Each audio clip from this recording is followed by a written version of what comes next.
Así que bueno, sin extenderme más en los protocolos introductorios, ahora es todo protocolo, ¿no? Para poder ir a rodaje, para todos son todos protocolos. Pero bueno, paso a meterme en la temática específica de la clase. Eh, cuando pensábamos un poco la temática para dar esta masterclass, hay, hay un concepto que es el de puesta en escena que tiene un montón de variables, un montón de versiones, hay un montón de distintas visiones sobre el tema de la puesta en escena. Y yo creo que en realidad no es que haya una forma diferente de interpretar la puesta en escena, sino que son distintas visiones sobre lo mismo, ¿no? Cuando hablamos de puesta en escena, en realidad estamos hablando de la película en su totalidad. Los orígenes del concepto de puesta en escena obviamente vienen del mundo del teatro, del mundo de la ópera, lo que es la mise en scène, ¿no? O sea, puesta en escena era, tenemos el escenario y dentro de ese escenario vamos a ver qué elementos vamos a introducir, ya sea de escenografía, utilería, vestuario, maquillaje, dónde se van a ir posicionando los actores como para si lo necesitamos más presente, más al frente del escenario o detrás. Obviamente, esto estaba en todo lo que tiene que ver con puestas escenográficas a nivel teatral, está limitado por el espacio físico, ¿no? O sea, uno puede verlo de más atrás, de más adelante, o más hacia los costados, o de más arriba, pero en definitiva, si habláramos de encuadre, estaríamos todo el tiempo viendo un plano general, ¿no? O sea, vemos siempre el mismo cuadro, entonces lo que hay que hacer es componer esa puesta en escena dentro del escenario y que vayan rotando los elementos que nosotros estamos viendo. Ahora bien, cuando empezamos a hablar de puesta en escena en términos audiovisuales y más específicamente cinematográficos, la cosa empieza a complejizarse. Y todos los elementos con los que contamos son parte de esa puesta en escena. ¿Cuáles son los elementos? Bueno, creo que esto si ustedes ya sean cineastas, estudiantes de cine o cinéfilos, probablemente ya los conozcan, no voy a entrar en cuestiones tan introductorias, pero sabemos que hay herramientas con las que contamos y que son las que tenemos que utilizar, ¿no? Desde la iluminación, el arte, la cámara, el encuadre, el sonido, el montaje, o sea, ahí empezamos a meternos con herramientas que ya para el teatro son prácticamente inmanejables, ¿no? O sea, nosotros podemos decidir que en una pantalla de 9 metros hacer un plano detalle de un ojo, o podemos meter un plano detalle de una hojita, cosas que en teatro serían completamente imposibles de aplicar. Si nosotros nos ponemos a pensar en cómo trabajamos esa puesta en escena, podemos ver cómo podemos manipular cada uno de esos elementos precisamente como para que esto después se pueda aplicar en lo que nosotros queremos que el espectador vea. Y acá obviamente tenemos un montón de visiones diferentes, ¿no? Porque en principio si nosotros pensamos en una apuesta más al estilo Tarkovsky, Tarkovsky es una persona que prefiere que el espectador, no sé si han visto algo de Tarkovsky, se los recomiendo obviamente, digo, hay distintos tipos de cine que cuanto más amplio mejor, pero cuando hablamos de Tarkovsky, él en general lo que trataba era de mantener un cuadro que tenga una duración larga, que dure, que tenga una composición interna de encuadre compleja y que permita al espectador ir recorriendo el encuadre y observando cada uno de los detalles como para poder ir llegando a apreciar cada una de estas cuestiones, ¿sí?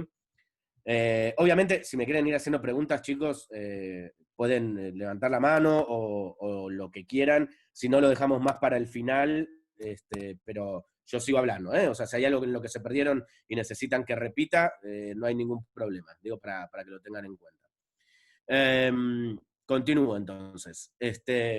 Entonces, les hablaba del estilo de Tarkovsky y después por ahí tenemos un estilo completamente opuesto, si quieren, opuesto o muy diferente para no poner en oposición a dos tipos de directores. Si mencionamos a un Guy Ritchie, ¿no? O sea, estamos hablando de Snatch, de películas que tienen otro ritmo, por ahí tiene un nivel de corte que ya de por sí el montaje es tan poco invisible y tan evidente que es parte de lo que él está queriendo mostrarnos, ¿no? O sea, nos está queriendo mostrar eso y no apreciar el encuadre en su individualidad, sino que ese conjunto cortado tan de manera tan frenética nos hace apreciar una secuencia de otra forma, ¿no? O sea, tiene otro ritmo, tiene otros tiempos. Obviamente esto va acompañado de una puesta de luz, esto va acompañado de una temperatura color, esto va acompañado de un montón de elementos. Para esto yo quería mostrarles un primer ejemplo, a ver si la parte de compartir me lo permite bien, denme un segundo. Lo único que les voy a pedir es, a ver, les voy a pedir disculpas porque está en inglés y no tiene subtítulos.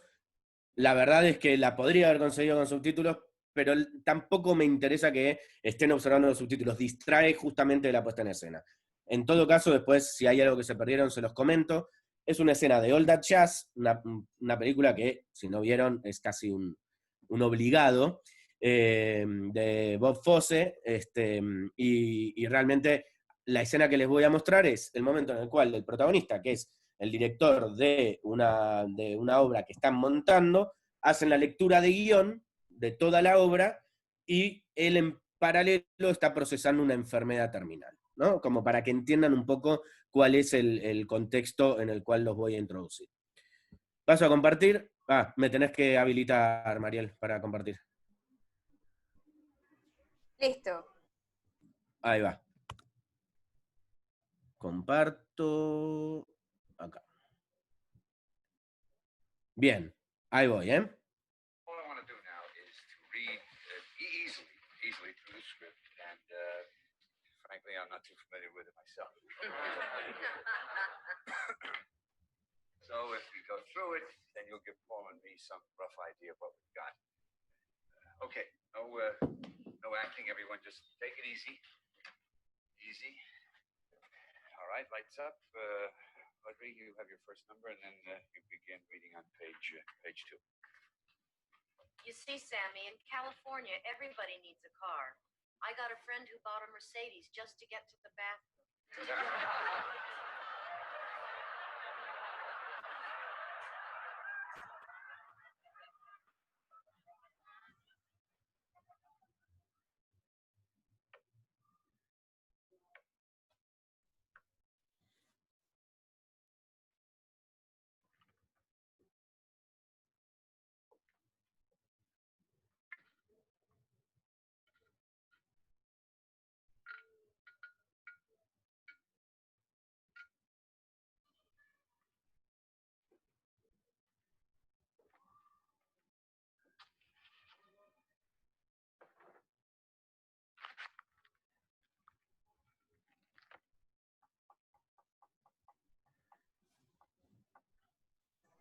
Diego, no se escucha nada, no importa. Ahora no, es así la escena. Solo se escuchan los sonidos. ¿No escucharon los diálogos tampoco antes? Sí. Al inicio sí. Sí, sí. Es así la escena.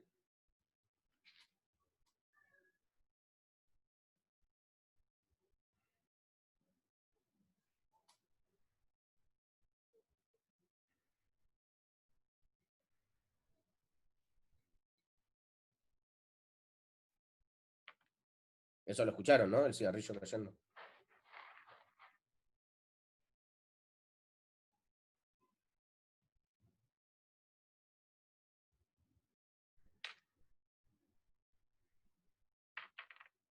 guess only in America can a 24-year-old girl like me own a house like this in Beverly Hills.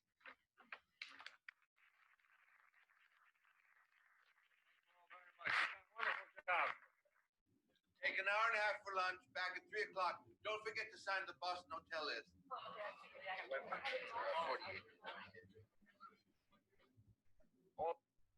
Bien, a ver. Fíjense qué curioso, ¿no? Que justo precisamente Mariel me decía que no se escuchaba.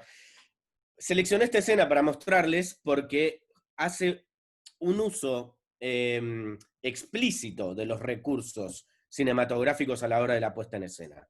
¿Qué es lo que está sucediendo acá? Tenemos un montón de manipulación sobre el espacio y sobre el sonido y sobre la puesta en escena. Él comienza hablando, ya fíjense, vamos a ir viéndola mientras se lo voy explicando porque va a ser más, lo van a poder apreciar con más fruición. Arranca con un plano general, o sea, como para ver la cantidad de gente que hay, el espacio donde están. Él empieza anunciando que van a hacer la lectura del guión, les pide que no actúen, simplemente que lean. mete algunos planos cerrados, obviamente focaliza en estos dos personajes. Claramente acá, solo por estos dos planos que hubo recién, empieza a notarse la conexión que hay entre el protagonista y la actriz principal, ¿no? Donde ella le clava la mirada de entrada. Obviamente esto a él le afecta, ¿no? Vemos allá detrás que es su ayudante, en realidad el productor, que de alguna manera lo que quiere es constatar que sea buena la obra, ¿no? Ahí dice que no actúen, que simplemente lo lean. Fíjense cómo va encuadrando, no siempre focalizando en el personaje principal, obviamente, que eso también está seleccionado. O sea, este encuadre, el encuadre general, el primer plano de la chica, es una decisión que está tomando el director en conjunto con el camarógrafo, y todo lo que se ve alrededor también está compuesto por la escenografía, por el vestuario, por la iluminación, por el arte. O sea, que estén estas luces acá y que el encuadre sea de abajo hacia arriba en contrapicado tampoco es algo al azar, está todo metódicamente pensado y medido, ¿sí?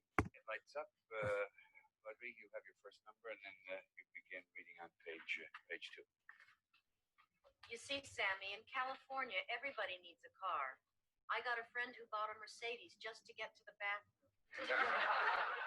Hace el primer chiste de la chica, por si no tiene inglés, es un chiste medio nabo, pero básicamente lo que dice es que en Los Ángeles, en California, todo el mundo necesita un auto para ir a cualquier lado. Incluso menciona que una persona se compró un Mercedes para poder ir al baño.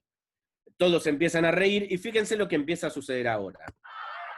Vamos a planos cerrados, casi grotescos, son planos mucho más cerrados que este del protagonista, de la gente riéndose, genera como una imagen que es chocante, que es conflictiva, que increpa al espectador, o sea, le genera, son risotadas agresivas, ¿no? Al ponerlas en planos tan cerrados. Y ella lo mira sin reír, todos ríen menos ella, que le clava la mirada. Ahí focalizamos la atención en estos dos personajes, ¿sí? Y acá pasa esto, que es lo que saltó cuando lo estábamos pasando. Se va silenciando, manipulación directa del sonido. Le saca el sonido por completo. ¿Qué es lo que está haciendo él? El director en este caso. Está poniendo al espectador en los zapatos del protagonista. El protagonista no está pudiendo concentrarse en la lectura del guión, por ahí ni siquiera le interesa, y empieza a focalizar en sus propias preocupaciones. Silencia por completo las risas, se abstrae de su realidad. Escuchamos el golpecito de la mano. Apenas el sonido de la silla. Acá vemos que la gente se sigue riendo, comentando. No escuchamos nada de eso, pero sí escuchamos esto. Cómo raspa la estructura metálica. Siguen hablando, siguen riéndose. No escuchamos nada de eso, pero sí escuchamos el golpecito, el detalle. Cómo apaga el cigarrillo, cómo raspa la escalera. ¿Ven? Siguen hablando y no se escucha nada, ni a la actriz ni a nadie. Escuchamos el sonido del fósforo, el sonido del cigarrillo. Fíjense que vamos a primeros planos de él, a planos detalle de su mano, a planos detalle de otras cosas. Se agarra la mano, hay un plano detalle sobre eso, o sea que algo nos está queriendo transmitir con esto. Vemos también una intencionalidad desde lo actoral, ¿no? Él preocupado, como en otra, todos los demás están en otra sintonía.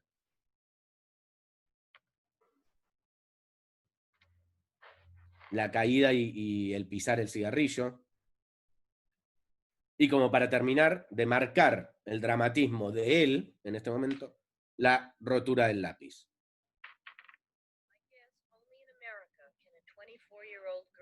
Vuelve el sonido y terminan de leer el guión. ¿Qué es lo que acaba de suceder acá? Nosotros todo esto lo percibimos y lo vemos sin ningún problema. Pero si ustedes ven el grosor que tiene, ven acá el cursor, ¿no? El grosor que tiene el guión. Claramente esta es una lectura que probablemente dura entre 1 hora y media y 2. Y el tipo la resumió en una escena de 2 minutos y medio. En 2 minutos, de hecho, toda la lectura. Entonces acá tenemos una manipulación sonora, una manipulación del encuadre, una manipulación desde lo actoral y una manipulación desde el montaje también para elipsar el tiempo, ¿no? Además de la selección de los planos que se toman para cada momento. Hay una manipulación sobre en qué se focaliza, si en las risotadas, si en la actriz, si en el lápiz rompiéndose, en el cigarrillo apagándose, en la mano del protagonista. O sea, él decide enfocar y mostrar eso.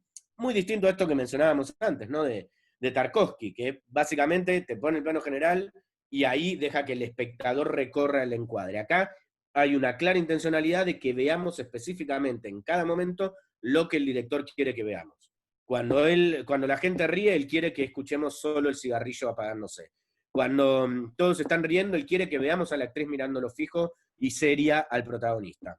Cuando están todos disfrutando y festejando lo buena que es la obra, vemos que él se agarra a la muñeca porque tiene dolores. O sea, todo eso está manipulado a partir de la puesta en escena y de la dirección. ¿Sí? Bien. ¿Me quieren hacer alguna pregunta hasta acá? Bueno, entonces, a partir de este ejemplo, la idea es que podamos focalizar y entender un poco el concepto, ¿no? de la puesta en escena. Todos estos elementos, el director los fue pensando y enumerando. Ahora bien, la pregunta es, ¿cómo hacemos para tomar estas decisiones? Esta misma escena nosotros la podríamos haber visto de una manera completamente distinta. Podríamos haberla visto toda en plano general, podríamos haber escuchado la totalidad de la lectura, podríamos haber ignorado la lectura del guión y que esta situación suceda en otro contexto, en otro momento, ¿no? Las opciones son infinitas, y eso es lo que hace también que una película cambie mucho si la dirige un director u otro. Y también es importante acá entender que no es solo el director, es también el productor, es también el director de fotografía, es el director de arte, es el montajista, es el director de sonido. Todos los que componen un equipo son los que van a afectar y a incidir en la puesta en escena. Obviamente que están todos liderados y coordinados por el director en cuanto a las responsabilidades artísticas y estéticas, pero también es parte de un buen trabajo de dirección saber escuchar e intercambiar con los cabezas de área. Eso es clave y fundamental a la hora de dirigir cualquier película, pensando obviamente en que si hay un director de fotografía, es alguien que debería saber más que nosotros como directores del área de fotografía. Obviamente, lo ideal es saber lo más que puedan de todas las áreas. Pero si hay alguien que se dedica específicamente a la fotografía, escúchenlo, porque por ahí les hace una propuesta que está buenísima. Por ahí les comenta que es mejor incluir humo en la escena, porque eso hace que los haces de luz se noten más. Por ahí habla de manejar una dominante de color cálida o una dominante de color fría. Un director o una directora de arte les puede sugerir manejar una paleta de color de la escenografía en tonos pasteles, o en colores primarios, o en colores estridentes, o en colores brillantes. Obviamente el vestuario se tiene que pensar desde lo estético, pero también, no solo el vestuario, sino todo, se tiene que pensar desde lo estético, pero también desde lo dramático y lo narrativo. ¿Qué nos narra una pared roja con un personaje que se para frente a la pared con una camiseta roja? Vemos como que está desapercibido en su propio contexto, o sea, que está prácticamente siendo invisible. Si al contrario, sobre una pared roja viene un personaje con una camiseta verde, que es el opuesto complementario, se va a destacar sobre ese fondo, ¿sí? Todas estas son decisiones que tienen que ver con lo estético, pero como les decía recién, también con lo narrativo y lo dramático. Muchas veces sucede, y de hecho a mí me ha pasado en la última película que dirigí, que se llama Sobre el Amor, que la pueden encontrar en Netflix, que por ejemplo, como era una película que tiene mucho contenido musical, muchos de los miembros del equipo técnico venían del mundo del videoclip. O sea, no venían tanto del mundo del largometraje. ¿Qué es lo que pasaba? A nivel estético funcionaba bárbaro, pero a nivel dramático no estaba del todo bien pensado. Entonces ahí tuvimos como que hacer mucho más hincapié y trabajar mucho más con esa gente en cuanto a la escritura desde su área para desglosar y hacer una propuesta acorde también a lo que se quiere contar y a lo que se quiere mostrar. Ejemplo, el protagonista, que era un cantante, líder de una banda de rock, que pasa de ser un chico de una banda de garage a una de las superestrellas del pop o del rock en Argentina, pasa obviamente por distintos looks de vestuario que lo hacen crecer y le cambian la estética, porque pasa de ser un pibe medio zaparrastroso a un chico que ya es una mega estrella a nivel internacional.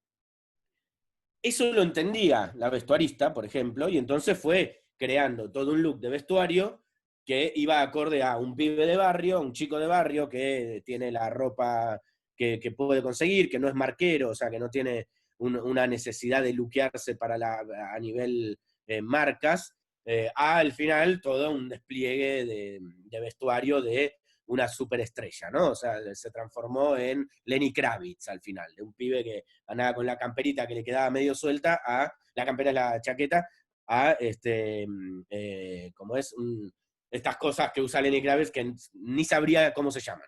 O sea, ¿no? Estas cosas con colores que se retuercen. El último rockstar. Bueno, ¿qué pasó? Llegó un momento en el cual yo decía, ok, el personaje, como era el personaje principal, tenía un montón de cambios de vestuario a lo largo de la película.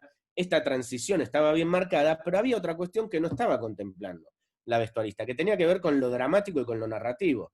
Si bien había una progresión en lo narrativo, no era lo mismo, o sea, lo que yo traté de explicarle, y que eso es el resultado final en la película, lo que yo le planteaba es, no es lo mismo la ropa que va a usar este chico en una escena en la cual está deprimido y se quiere suicidar, que la ropa que va a usar en un momento en el cual está festivo y se acaba de enamorar.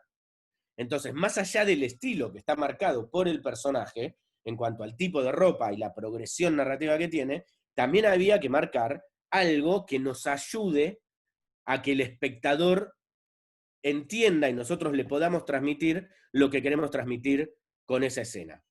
Obviamente que los principales pilares van a ser el guión, o sea, los diálogos y lo que se está narrando en cada secuencia, una buena actuación para transmitir eso, pero todos los demás elementos a veces se los subestima y son fundamentales para terminar de acompañar y hacer hincapié y acentuar determinados elementos para entender lo que se está queriendo transmitir en cada escena. No es lo mismo un chico que se quiere suicidar, vestirlo de amarillo fluorescente en un parque y queriendo saltar, que un chico que esté vestido todo de negro en una noche, en un puente con lluvia. Obviamente, estoy llevándolo al extremo, igual era así la escena, pero lo llevo al extremo y claramente me lleva a esa sensación, ¿no? No es que era algo al azar, que bueno, es lo mismo ponerlo en un puente de noche que ponerlo en un parque de día. No, no es lo mismo. Y cada una de estas decisiones dependen de nosotros, desde el guión, pero también desde la propuesta estética. Ahora lo que voy a pasar a mostrarles, denme un segundo que lo pongo a compartir, es una escena de mi segunda película, que se llama Pasaje de Vida. No sé si alguno la vio, la película la pueden encontrar en Amazon Prime, la pueden encontrar en Movies, acá se los anoto.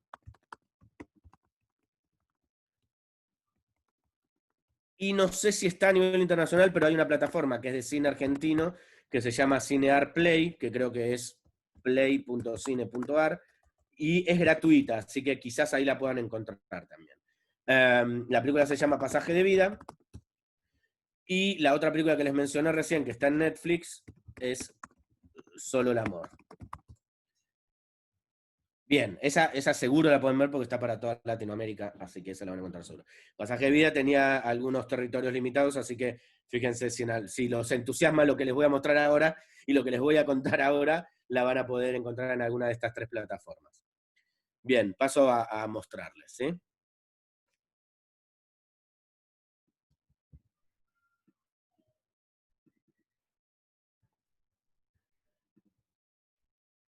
Uy.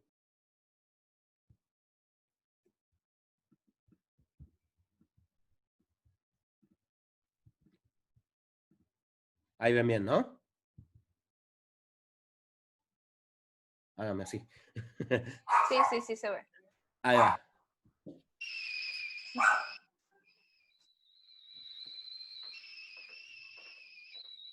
Esperen, los voy a contextualizar. Esto está dentro de los primeros 15 minutos de la película. Acá nos encontrábamos con el desafío de introducir a los personajes, introducir las problemáticas, introducir los vínculos entre estos personajes, y lo que vamos a ver es también una vinculación entre un presente y un pasado, ¿no? Hay un flashback en el medio. Esta es la primera vez que vamos a ir de la narrativa del presente a la del pasado.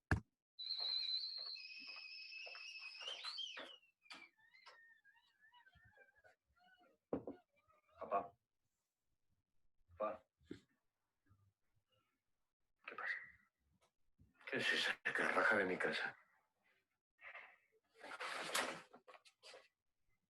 Dame eso ahora mismo. ¡No me toques! Tranquilo. ¡No me toques!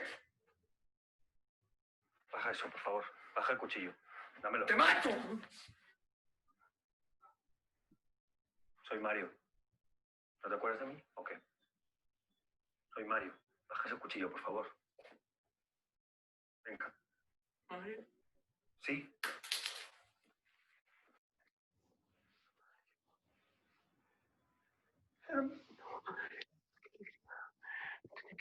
Tiene que ayudarme a encontrarla. Tiene que ayudar. Hay que ubicar a Pinto. Él tiene que saber dónde se la llevaron. ¿De qué estás hablando? ¿A quién se llevaron? Diana, boludo. Se la llevaron. Esta tarde se la llevaron. Ayúdame, Pacho, por favor, te lo pido. ¿Cómo me llamaron? Pacho. Pacho. Yo te ayudo. Se me va la cabeza. No sé qué me pasa.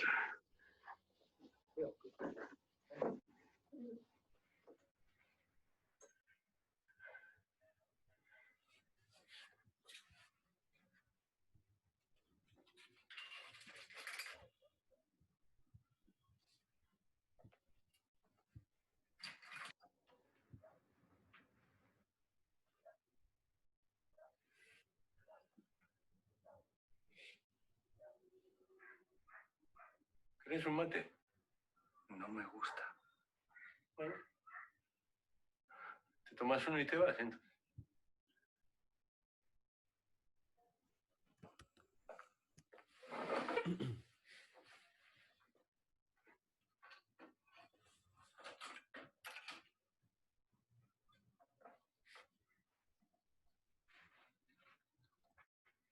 Papá.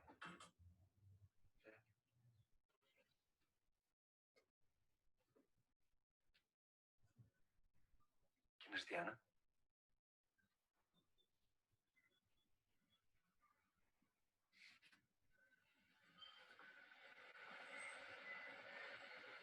Papá.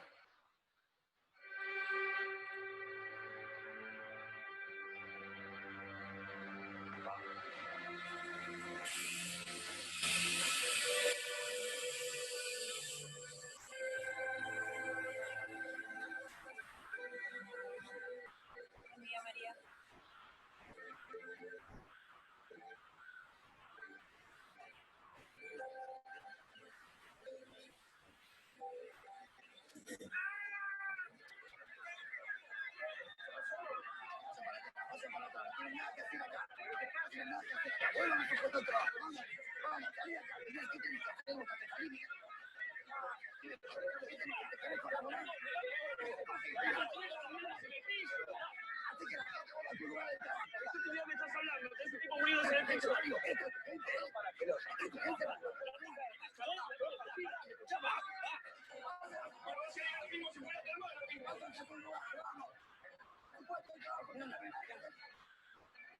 No lo necesitamos para nada, vayan a trabajar.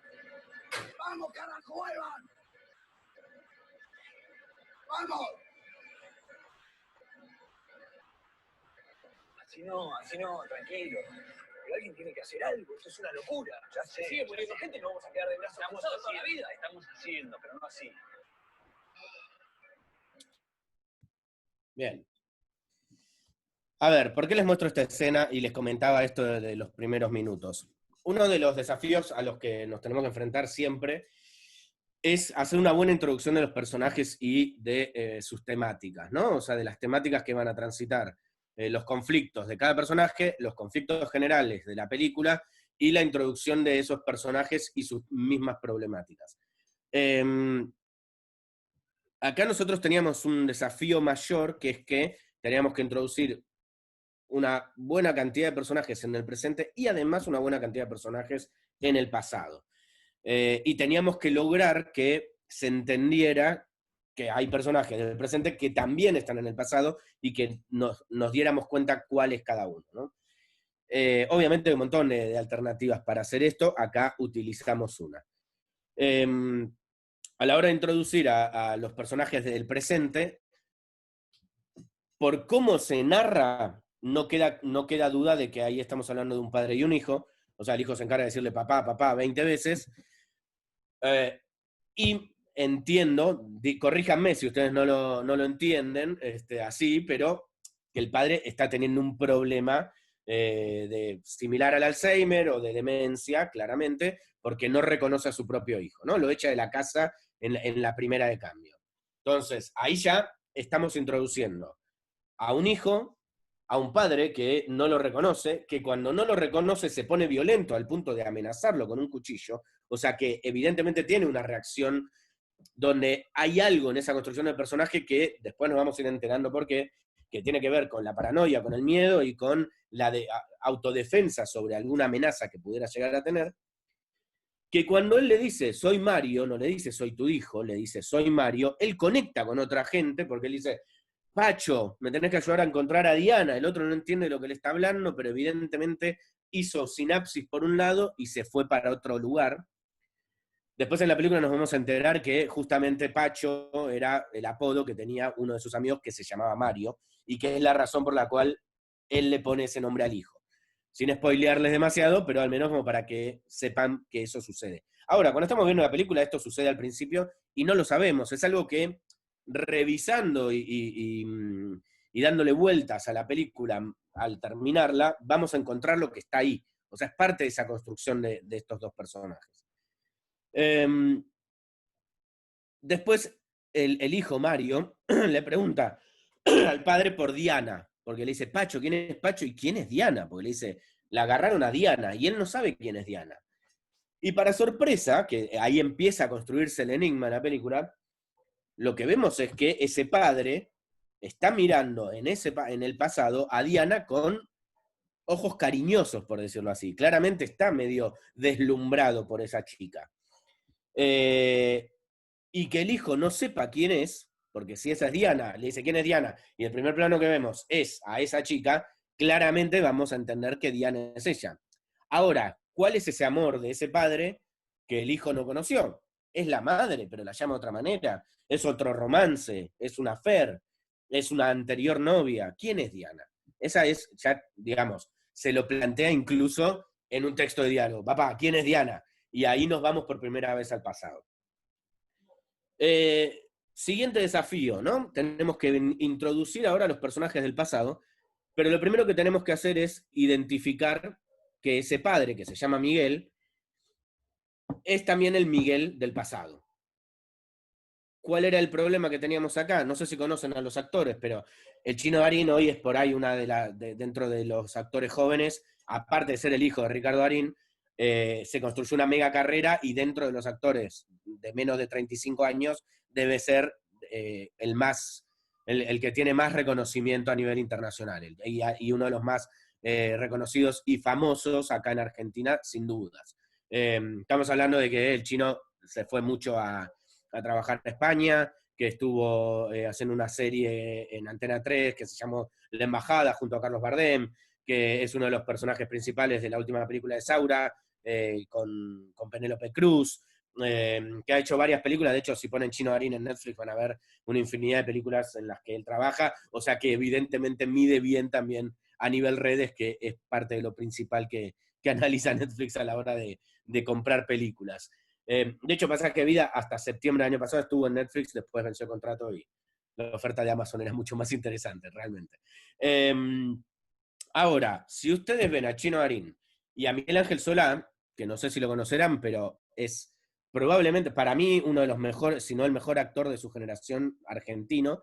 Lo que tuvo es que se fue mucho tiempo también a España, estuvo como 20 años viviendo en España, después volvió, después se volvió a ir, ahora está viviendo allá de nuevo.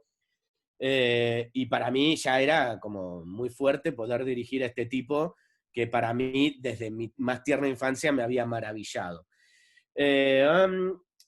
Ahí Reiner me hace una pregunta. Sí, ahora no sé si todos lo están leyendo, que habla de los colores y de los personajes. Ahora llegamos a eso.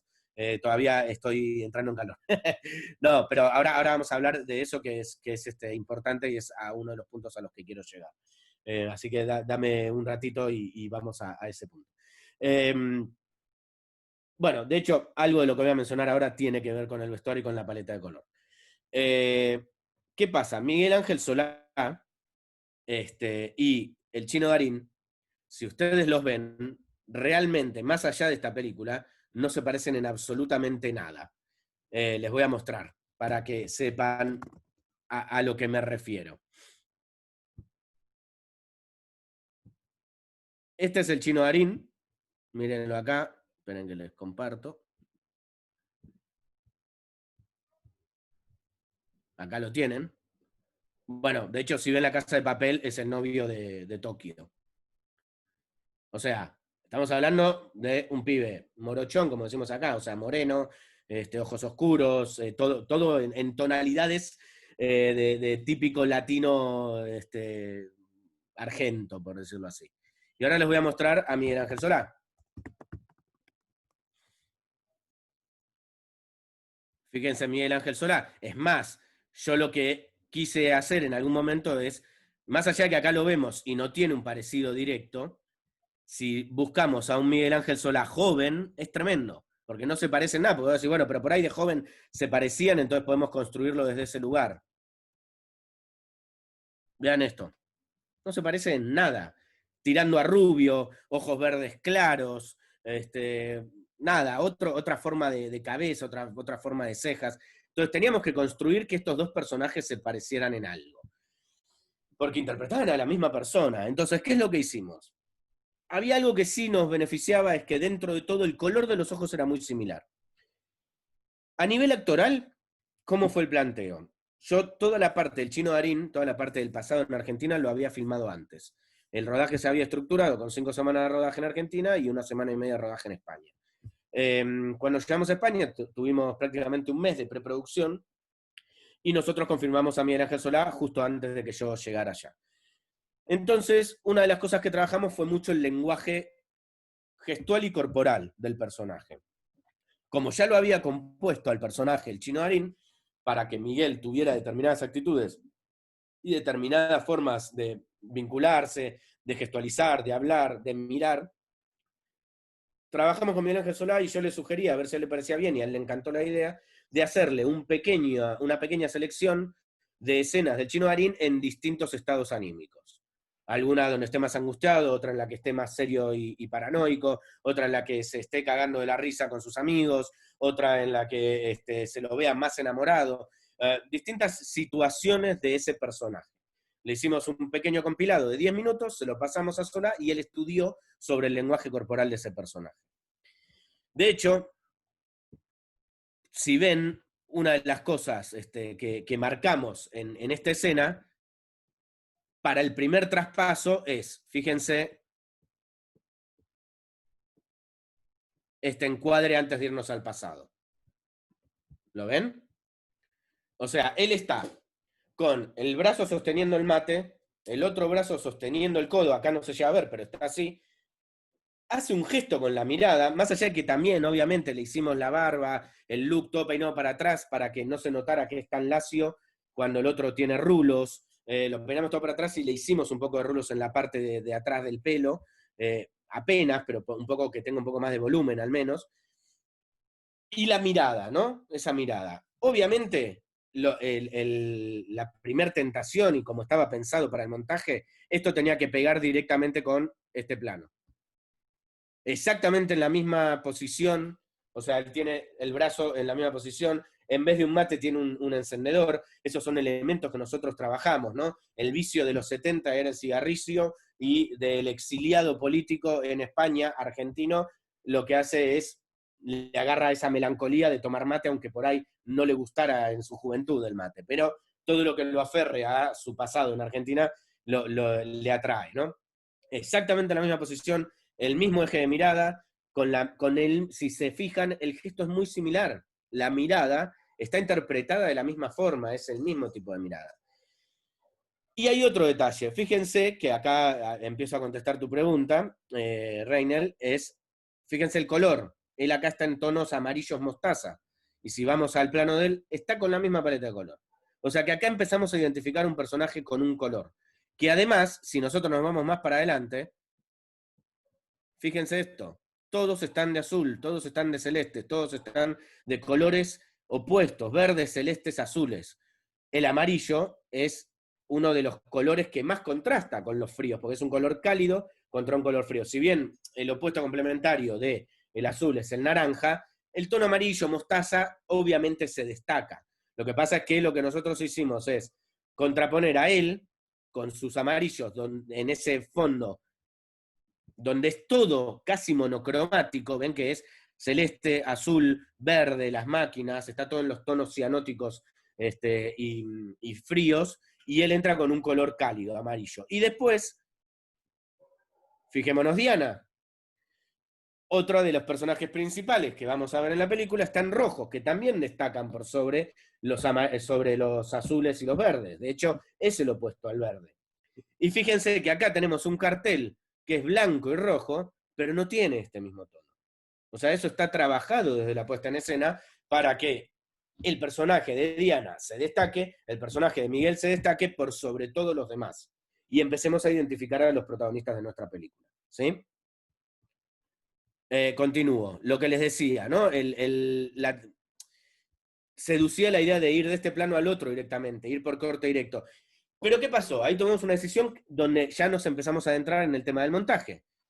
Con el montajista dijimos, che, a ver, le está preguntando el hijo, ¿quién es Diana? Y él empieza a mirar por la ventana y lo traslada a ese momento, ¿no? De cuando él trabajaba con ella en esa fábrica metalúrgica y se enamoró de ella.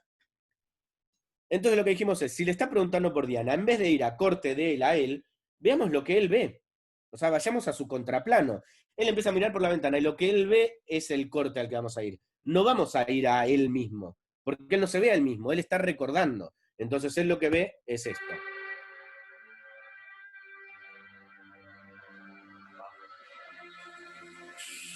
Y para adentrarnos en los recuerdos, vieron que cuando ustedes están tratando de hacer memoria, esto fue trabajado desde la apuesta. No es que viene inmediatamente algo súper vívido y limpio. En general, es como que hay algo difuso, es como que tratamos de recordar y nos cuesta, y más si es más atrás en el tiempo. Entonces, ¿cómo introducimos ahora a este personaje? Va a ser la primera vez en toda la película que veamos a Diana. ¿Cómo la introducimos? La vemos fuera de foco, en la oscuridad, en profundidad de campo, y lo que vemos delante del campo es una sierra que está haciendo chispas. ¿Qué es lo que nosotros queremos interpretar o lo que nosotros queríamos transmitir con esto? Primero, ella va vestida de rojo y toda la película ella va a estar en los tonos rojos y él va a estar en los tonos amarillos y mostaza. Acá lo que nosotros queremos marcar es que el rojo está vinculado a la pasión, a lo impulsivo, a lo intuitivo, y el amarillo lo vinculamos más con la precaución, con el poner un freno, con el dudar, con el pensar un poco más las cosas. Él es el personaje racional, ella es el personaje pasional. Ese es un poco el planteo, ¿sí?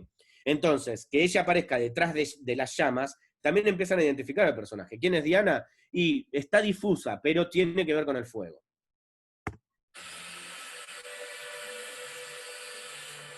Va entrando en foco, acá ya está en foco, pero todavía está en la oscuridad. De hecho, con el director de fotografía yo le dije, yo quiero que venga a la oscuridad y entre a un punto de luz y que deslumbre, que la primera imagen que veamos de Diana enamore al espectador. O sea, la veamos y digamos, wow, ¿quién es esta mujer? Esa era la intención. Y el director de fotografía me decía, pero ¿no te parece que va a quedar como poco realista? Y yo le dije, sí, no quiero que sea realista, es un recuerdo. O sea, lo que yo estoy buscando es que sea verosímil, dentro de esa estética. No sabemos si realmente ella era la única que se vestía de rojo en un entorno donde todos se vestían de azul. Pero es como él se lo acuerda. Eso era lo importante que queríamos transmitir. Entonces, yo decía, sí, quiero ese momento que hasta si fuera en cámara lenta mejor, que después decimos que mejor no, pero la vemos acá entrando en la oscuridad y llega, fíjense. A ver, está justificado por cómo son las luces en la fábrica, para que tampoco sea, no sé, la típica del dibujito animado que entra la chica a la cual está enamorado del personaje principal y aparece una luz, ¿no? O sea, está construido de esa manera, pero dentro de un tono lo más naturalista posible. ¿Ven? Ahí, tac, cuando mira al costado y le vemos los ojos por primera vez, que también está marcado actoralmente, es, vos andás mirando tus anotaciones, en cuanto vos notes que la luz te está dando de lleno, levantá la mirada, ¡pum!, golpe al espectador. La vemos a ella de rojo en un fondo completamente frío, ella en tonos cálidos y preciosa, o al menos esa era la intención. Buen día, María. Una vez que la vemos, recién ahí volvemos a Miguel. Entonces, nosotros en el presente preguntamos quién es Diana, nos vamos al pasado, hacemos la introducción de Diana, chispazo, fuera de foco, entra en la luz, la vemos vestida de rojo en una fábrica, ella que parece medio angelical dentro de un contexto rudo, u hostil si quieren, y ahí sí volvemos a Miguel, y lo vemos en este lugar. Ahora bien, ¿cómo continúa esto? Bueno, otro de los personajes que teníamos que introducir era al antagonista principal, que lo vamos a ver en la siguiente escena. ¿Sí? O sea, hay un accidente y acá vemos que se enfrentan este personaje con Miguel. Que si se fijan, si bien está dentro de los tonos cianóticos azules, es otro tono, es un celeste más claro que los demás. Entonces se destaca sobre esa masa, es parte de esa masa y de ese entorno, pero es el líder de esos antagonistas a los cuales él se va a enfrentar a lo largo de toda la película. Y lo otro que también acá presentamos es a su principal amigo, que es Pacho, el que le pregunta después quién es Miguel, ¿no? Ese Pacho lo vemos, sí vestido de azul, pero lo va a alejar, y vamos a ver también que hay una jerarquía, que Miguel, acá lo que vemos es que no es un tipo al cual le pasen desapercibidos las cuestiones humanas y las cuestiones sociales. Vemos a un tipo que tuvo un accidente y él quiere ir a ver y quiere ir a ayudar. Y el otro dice, no, pará, de esto nos encargamos los del sindicato, vos no te metás acá. Y él sigue insistiendo hasta que llega Pacho, que es este de bigote, que también se destaca porque es la única voz que destacamos, la de Pinto, la de Pacho y la de Miguel. Lo demás es todo murmullo. Esta es tu gente, Mario. Por ahí eso pasa desapercibido en el criterio, pero él le dice, esta es tu gente, Mario. Claramente, Mario y Pinto están en una altura. Y Miguel está más abajo. A lo largo de la película él va a tomar otra jerarquía. Pero en principio, él está por debajo de Pacho. Y si Pacho le dice, andate, no es esta la manera, él le hace caso. Pará, vámonos. Y se lo lleva.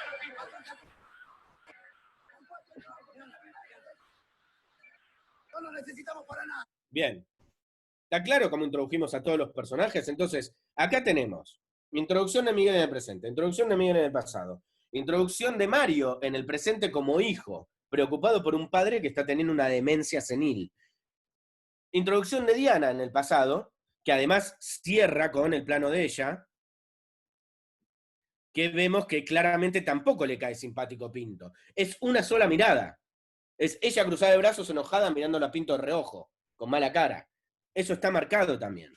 Ahora, con esto último, después voy a cerrar, pero acá ya tenemos a Diana, a Miguel presente, a Miguel pasado, al hijo Mario y a Pinto, el antagonista, y a Pacho, el amigo.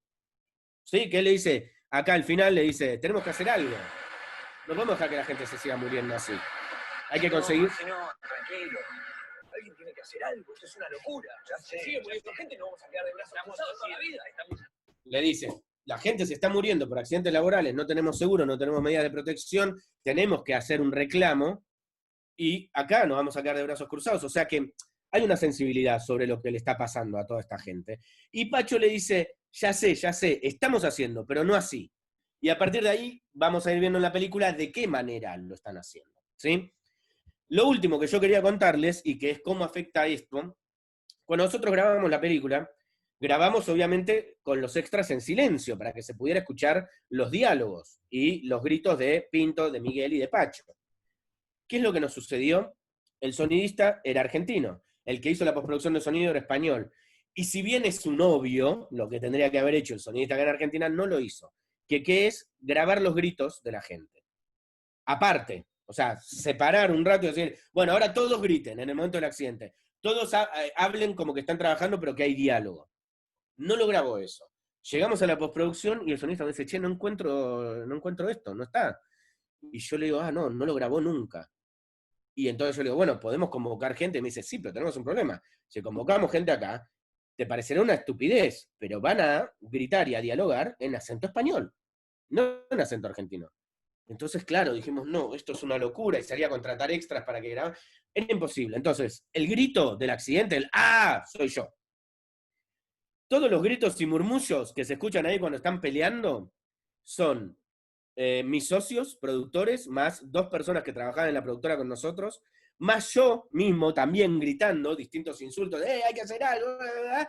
Lo grabamos como pudimos y después lo retocó todo el postproductor de sonido. Entonces, básicamente somos 6 personas gritando en distintos tonos, distintas cosas, que lo mezcló todo y armó este gran quilombo, este gran lío que se ve en esta escena. Eso no estaba por sonido, no lo teníamos, y lo tuvimos que resolver en postproducción. No saben lo horrible que se veía la escena sin el griterío, era imposible, no podía hacerse así. Y por último, y ahora sí con esto cierro, esta escena, cuando yo la escribí, porque también soy uno de los guionistas de la película, yo me imaginaba todo desde este encuadre. Yo me imaginaba un gran plano secuencia que era este encuadre, me ven a mí también, ¿no? Este encuadre, y que después, desde acá, girara la cámara en plano secuencia a este. O sea, Miguel acá tenía una ventanita acá y otra ventanita en este costado de acá. Entonces la cámara lo que hacía era ir de esa ventana a la otra, entonces pasábamos de ver esto a ver esto. Y lo hacíamos con la cámara. Y después también íbamos a trabajar con zoom, como algo más sucio, ¿no? Más de película de los 70, ¿no? Una cosa más Gilo Pontecorvo o Costa Gabras, ¿no? Ese tipo de películas que tomamos de referencia. Y en el medio de esta supuesta subjetiva de Miguel, iba a entrar Miguel corriendo por acá. Y toda esta pelea la íbamos a mostrar desde acá, hasta que se lo llevara Pacho. Lo filmamos y a mí me parecía que estaba bien. Y el director de fotografía me dice, che, ¿estás seguro que todo desde acá arriba? No sé cómo, fue uno de esos días milagrosos en los que en vez de retrasarnos en el plan de rodaje, nos sobró tiempo. Entonces, 2 cosas me pasaron. Una, este plano, yo tenía a él mirando a Diana y nada más, porque después era toda la falsa subjetiva. Viene la continuista, para que sepan también la relevancia, un continuista, más allá de ver si el café está más lleno o más vacío, me dice, che, ¿por qué no lo haces salir? Que cuando se escuche el grito de él salga. Por ahí, por continuidad, después te sirve para el montaje. Yo dije, al pedo, no me sirve para nada. Quedó en el corte final. Eso que me sugirió la continuista, que yo no lo iba a hacer. Viene el director de fotografía y me dice, che, ¿por qué en vez de todo desde acá arriba, que no sé, pierde un poco de fuerza? De hecho, fíjense, acá está el muerto, o sea, el accidentado. Que se perdió, es verdad, no hicimos un plano detalle de eso. Ojo, tampoco era la intención de hacer algo en ese tono tarantinesco o gore, ¿no? O sea, algo sutil, pero realmente se borraba mucho acá, queda muy, muy ahí, medio, nada, muy, muy disimulado. No importa, no era tan relevante. Entonces el DF me dice, bajemos, voy cámara en mano y hacemos por lo menos 2 tomas de la escena completa. Yo trabajo mucho sobre la escena completa, porque a nivel actoral me sirve más, porque los actores salen más naturales, no es que corto por personaje, sino que la grabo completa. Entonces, ¿qué hicimos? La grabamos toda desde la espalda de Miguel, viéndolo a Pinto, y después hicimos una lateral entre Miguel y Pinto. Y miren cómo quedó el corte final. Plano lateral. Corte, plano de atrás. Corte, plano lateral. Corte, plano de atrás. Corte, plano lateral. Corte, plano de atrás. Corte, plano lateral. Corte, plano de atrás. Algo que yo quería en plano secuencia, le metí 10 cortes, chicos. Una locura. O sea, y la verdad es que en plano secuencia era larguísimo. Este planito donde el chino sale, yo acá lo que hice fue ahorrar esto. O sea, acá nosotros veíamos cómo todos estos personajes que vemos acá se iban hacia el otro lugar. Porque si de hecho lo ven, hay una elipsis de como 40 segundos o 1 minuto, y acá está Diana. O sea, se teletransportó. Y de hecho, estos son los mismos que están en la otra locación. Hasta que llegaban a este lugar, lo veíamos a Pinto como esperando a que llegaran los extras, y era horrible, quedaba muy mal. Entonces, al meter este planito que me sugirió la continuista, de él saliendo, acorté como 40 segundos de esa escena. Lo elipsé. Y al meter todos estos planos cerrados, que son solo 2 tomas, en rodaje no le sacan nada de tiempo, son 2 tomas, yo metí toda la narración de la pelea desde adentro, que termina siendo, a mi entender, mucho más efectiva y potente que la otra. Estas son todas decisiones de puesta en escena. O sea, no es solo pensar el encuadre, es pensar la paleta de color, la escenografía, la paleta de color de los vestuarios, el maquillaje y cómo son los looks de los personajes, el tipo de encuadre y el tipo de movimiento de cámara que vamos a estar usando, y el sonido. Fíjense que el sonido lo recreamos todo después. Y ni hablar de, fíjense que además cuando vamos al pasado entramos con música, ni hablar de el montaje. Acá en montaje resignificamos todo lo que yo tenía pensado, que no solo lo tenía pensado en pre, sino que además efectivamente lo grabé en rodaje. Lo transformé todo en montaje. Y de hecho, miren cómo cierra. Este plano, como era todo en plano secuencia, íbamos acá y lo veíamos a Pacho y a Miguel caminando todo este recorrido por este pasillo que era eterno. Eran como 40 metros de pasillo, aunque acá por ser un lente largo no se ve tan así. Iban caminando y no pasaba nada. Era también un tedio. Entonces, cuando se lo lleva Pacho, corte y volvemos al plano de atrás. Esos que no íbamos a hacer. Y de hecho, fíjense, plano de atrás, el golpe que también marca mucho la personalidad de Pinto, en el plano secuencia no se iba a notar, en el plano de ellos yéndose no se iba a notar, y acá lo tenemos y además nos permitió un corte al plano lateral, que además yo le dije, filmamos primero la de atrás, y en la que fue lateral le dije al camarógrafo, le dije, cuando termine el golpe y la gente se empieza a dispersar, vos andate a Diana. Después vemos si lo usamos o no, pero andate a Diana, y le dije a Diana, vos quedate un rato más, miralo con cara de culo a Pinto, y vamos a cerrar con vos.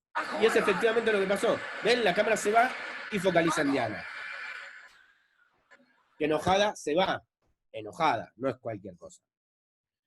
Bueno, chicos, esto es un poco un resumen para hablar un poco de puesta en escena. Traté de ser lo más amplio posible y lo más sintético posible para que entrara en 1 hora. Nos desfasamos 4 minutitos nada más. Así que, Mariel, esta vez te cumplí. Tiendo a extenderme yo, pero esta vez te cumplí, logré que fuera de 1 hora. Mi intención era que vieran un ejemplo de una película, bueno, un clásico del cine, y también que vieran un ejemplo de algo propio, porque también les podía contar esto, ¿no? O sea, qué era lo que yo había pensado, cómo lo había planificado, qué cosas quedaron, cómo igual la puesta en escena se culmina en el montaje. No es que una vez que lo filmaste la puesta en escena ya está, sino que puede seguir modificándose. En montaje, chicos, pueden salvar una escena, pueden rescatar a una actuación mala, pueden matar una actuación buena si ponen mal las pausas. Entonces, nunca dejen de prestarle atención, no solo al montaje, sino también al sonido. Imagínense esta escena con gritos en español, en acento español. Hubiese sido una porquería. Entonces, por suerte lo pudimos resolver. Aunque fue de una manera un poco artesanal y casera, lo pudimos resolver. Okay. Y bueno, no sé si hay preguntas, si me quieren hacer alguna pregunta. Digo, ¿qué recomiendas para directores noveles, ópera prima o aquellos que están pensando en hacer su primer cortometraje? O sea, esto del planning, el que no tiene como que bien claro el tema, o sea, siempre podemos ver muchas películas y todo, pero no es lo mismo ver películas a luego planear la película. Y hablar en planos también puede ser como complicado para alguien que no lo ha hecho antes. ¿Qué recomiendas tú para directores ópera primistas? A ver, lo primero es formarse. Me parece que hoy en día la formación audiovisual, por suerte, hay muy buenos niveles. Este tipo de cosas me parece que todas aportan, masterclasses, talleres, si les interesa hacer una carrera profesional de cine o de audiovisuales. Cuanto más conocimientos y herramientas tengan, más van a poder sacarle provecho a esto. Y cuanto más filmen a partir de la experiencia, sobre todo lo que van a ganar es en confianza. O sea, se van a lo lógico es que se equivoquen mucho. Pero a partir del error y de la confusión es también una manera de aprender a no repetir esos errores y ver qué cosas funcionan mejor que otras. Entonces, en ese sentido, sí, formarse lo más posible, ver mucho cine. Y después, yo me acuerdo que me agarraba mucho pánico, yo que soy medio freak control, o sea, me gusta tener todo bajo control, como vieron, o sea, esta puesta en escena estaba muy medida todo, ¿no? El maquillaje, el vestuario, el encuadre, la paleta de color. De hecho, una cosa que no les comenté, digo, el presente está todo en tonos cálidos y el pasado está todo en tonos fríos, en cuanto a puesta lumínica.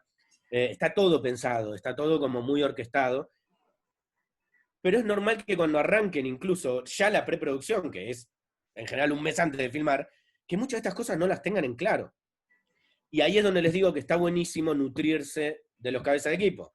Porque por ahí ustedes dicen, a ver, yo quiero que esta escena tenga mucho contraste, quiero que esto esté así, me imagino muchos planos cerrados, y en la interacción con el director de fotografía, la directora de arte, o el director de arte, vestuarista, maquillaje, asistente de dirección, o el primero de dirección, como sea que le llamen en donde sea que estén, pero el principal cabeza de área de dirección, el jefe de producción, todos aportan y suman. El montajista, si lo llegaran, la pre es maravilloso porque sugiere cuestiones de encuadre para que después funcione. O sea, creo que el mayor consejo es escuchar y animarse a tomar decisiones aunque terminen después no funcionando. Yo decidí hacer un plano de secuencia y tuve la capacidad de improvisar en rodaje que, a mi entender, ayudaron a que esta escena se contara muy mejor que como yo la tenía en la cabeza cuando escribí el guión. Y cuando salí a filmarla, no solo cuando escribí el guión. No sé si con eso contesto la Sí, pregunta. sí, total, total. Y luego también hay un tema que es todo el trabajo también con los diferentes equipos. Eso es como tú lo abordas según tu experiencia. En esta peli es de época, entonces, ¿cómo fue ese trabajo de mesa previo? ¿Cuántos meses lo hicieron? Cuéntanos un poquito más de esos detalles. A ver, hay dos instancias. Hay una etapa de desarrollo que puede ser eterna. O sea, yo fui reescribiendo durante un año, porque es lo que demoramos en cerrar la financiación. O sea, en esto algo que siempre les comento, chicos, sean muy pacientes, porque no es que escriben un guión y a los 2 meses están filmando, a menos que tengan un tío millonario que les quiera dar el gusto, pero no es lo más habitual. Y aunque sea millonario, de ahí a querer invertir la cantidad de dinero que se necesita para una película, que hablamos de cientos de miles o millones de dólares, hay que convencerlo de que no está tirando la plata a la basura. La verdad es que acá trabajamos mucho desde el guión. Yo por suerte tenía confianza con algunos cabezas de área, como con el director de fotografía, obviamente con los productores, y fuimos construyendo mucho ese espacio con el guionista. Y después la preproducción, la verdad es que es todo mucho más... la preproducción es cuando ya está la financiación y sabes que vas a filmar, es cuando realmente llegan todos los cabezas de área, y nosotros tuvimos una preproducción súper corta, o sea, fueron en total creo que 5 semanas de pre, y 5 semanas de rodaje en la parte argentina, y después de la parte española fueron, fíjense, ¿no? 3 semanas de pre y 1 y media de rodaje, o sea... Oh, wow. Allá había más budget. No, de hecho no. Había, ¿Qué pasó? lo que pasó fue que, de hecho, yo les dije, chicos, no me sirve tanta preproducción y tan poco rodaje. Prefiero que me saquen preproducción y que me agreguen 1 semana más de rodaje porque no llegábamos. De hecho, fue una locura el rodaje, pero lo que nos dijeron es que, esto entre nosotros, muchos de los que estaban trabajando en la pre cobraban un total por la pre, y a partir del rodaje cobraban por jornada y por semana, entonces era mucho más elevado el presupuesto. Entonces, nada, sí lo que hicimos fue que en la pre tratar de tener todo lo más resuelto posible para que en rodaje no fallara nada, ¿no? Eso sí nos sirvió. Pero ¿a qué iba con esto? ¿cómo fue el trabajo de época? Y fue muy a las apuradas, pero sí había mucho análisis, como está inspirado en una historia real, basada en la historia de mis padres, tenía mucho material. Entonces, sobre todo la charla con los actores y la construcción de los personajes empezó antes de la preproducción bastante. Había cosas de vestuario que yo tenía guardadas de época, de mis propios padres. Había cosas de época que incluso antes de empezar la preproducción, ya sabiendo quién iba a ser la vestuarista que iba a entrar en el equipo, nos fuimos justo por otra película a filmar a Mendoza, que es una provincia que queda como a 1000 y pico de kilómetros de Buenos Aires, y nos dijo, ahí hay una casa que vende ropa de los 70. No ropa como la de los 70, que vende ropa de los 70 porque le sobró stock y nadie la compra. Entonces fuimos y nos compramos duplicados de ropa para las escenas de acción, bueno, un montón de ropa ahí, muy barata porque es ropa completamente discontinuada. Y nada, y después trabajamos con mucha rigurosidad, fuimos muy asesorados, obviamente por mis padres, pero por muchos compañeros de ellos de esa época, y hasta el más mínimo detalle, el tipo de cabina telefónica, el tipo de pasaportes, el tipo de vestuario, todo eso fue muy, muy medido de antemano, realmente. Ok, todo súper pensado. Eso es lo Sí. importante. Acá hacen una pregunta. ¿La puesta en escena puede modificarse hasta en la edición sin amarrarse al guión original o a la visión que se tiene al momento de rodar? Sí, bueno, es lo que decía recién, que ahí que comentás que creías que ya le contesté. Sí, ni hablar. No, la puesta en escena... A ver, yo creo que ahora estamos en el extremo de que como tenemos cámaras que pueden llegar a 6K u 8K, hasta muchos filman en plano general y después terminan metiéndolo en un primer plano porque da la definición. Yo creo que eso está mal. Esta es Trampa, mi eso es hacer trampa. No solo es hacer trampa, sino que cuando vos encuadrás, iluminás, y el actor actúa para un plano general, cuando vos lo reencuadras no va a quedar igual.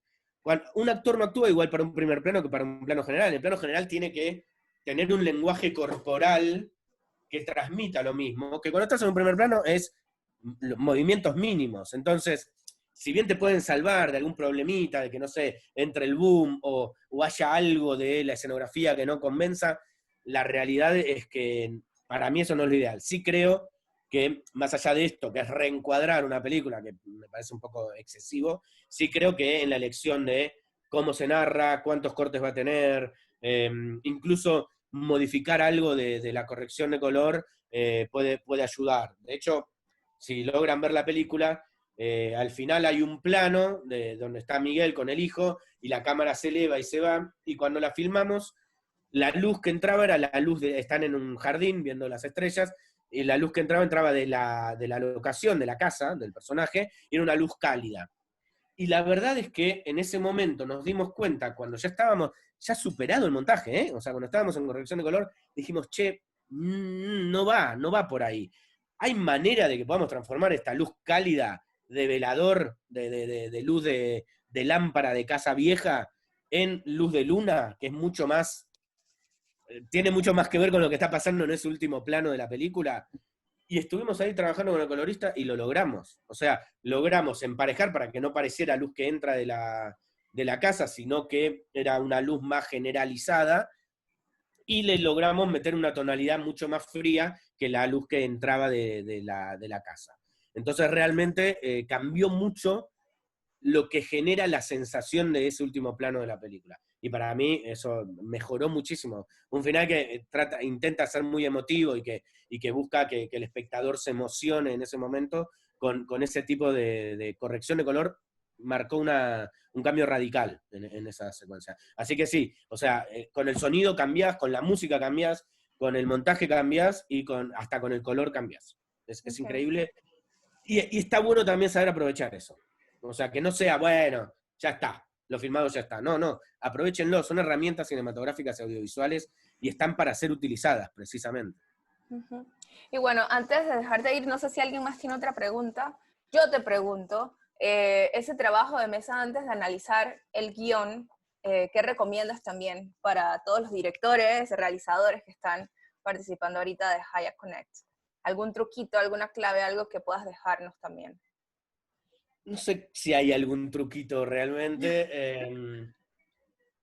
Yo creo que sí. A ver, lo que sí puedo recomendar y que tiene que ver con lo que comentaba recién es no caigan en la del artista. Yo soy artista, vengan a mí. No es un truquito, pero sí es un consejo si lo quieren tomar. Si no, bueno, hagan la suya. Me parece que es muy importante ser muy conscientes del tipo de película que están haciendo, de cuál es el diseño de producción de esa película, no enfrentarse con los productores, sino al contrario, armar una especie de matrimonio con quien haga las veces de productores de sus películas. Me parece que eso es clave.